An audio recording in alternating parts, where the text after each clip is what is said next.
Halo teman-teman, selamat datang di Learning Journal yang kedua.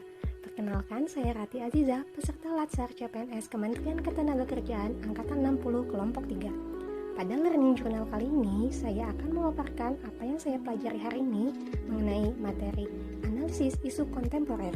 Pertama-tama, kita bahas pengertian isu kontemporer. Isu kontemporer adalah suatu pokok persoalan yang terjadi pada masa sekarang dan menjadi trending topik pada saat ini. Jadi, solusi penyelesaiannya harus sesuai dengan masa sekarang. Berikut adalah contoh isu-isu kontemporer seperti korupsi, terorisme, cybercrime, proxy wars, money laundering, narkoba, dan COVID-19. Lalu, gimana sih cara kita menyelesaikan isu kontemporer tersebut? Ada 4 tahap dalam penyelesaian isu. Yang pertama, pra-analisis.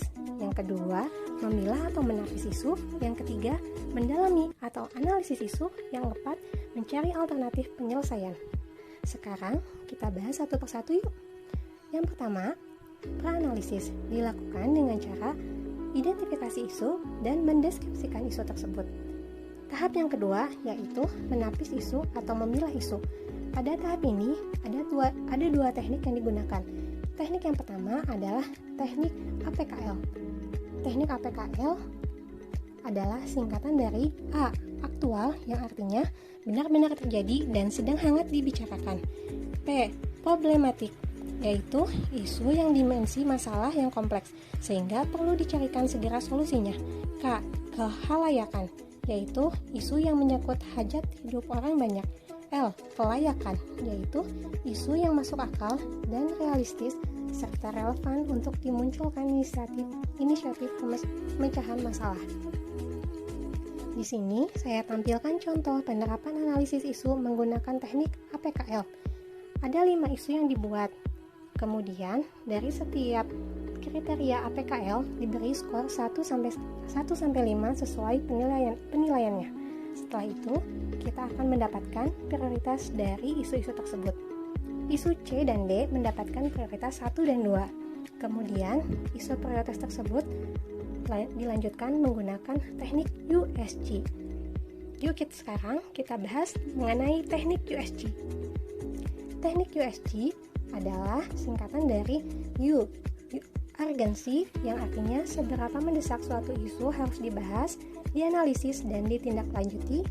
S, seriousness, seberapa serius suatu isu harus dibahas dikaitkan dengan akibat yang ditimbulkan. G, growth, yaitu seberapa besar kemungkinan memburuknya isu tersebut jika tidak ditangani sebagaimana mestinya.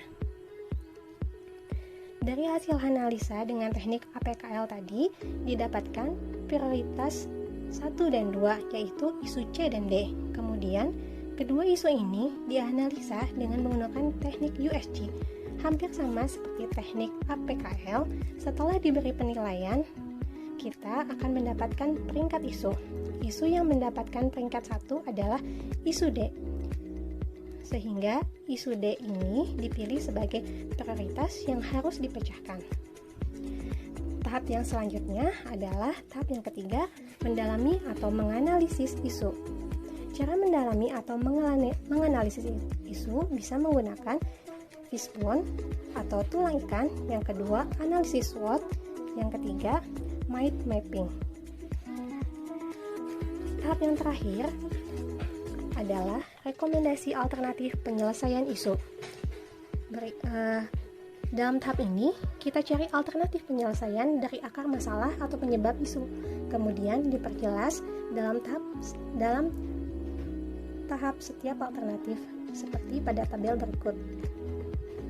Dalam tabel ini terdapat alternatif penyelesaian, tahapan setiap alternatif, hasil yang diharapkan, dan para pihak yang berkepentingan.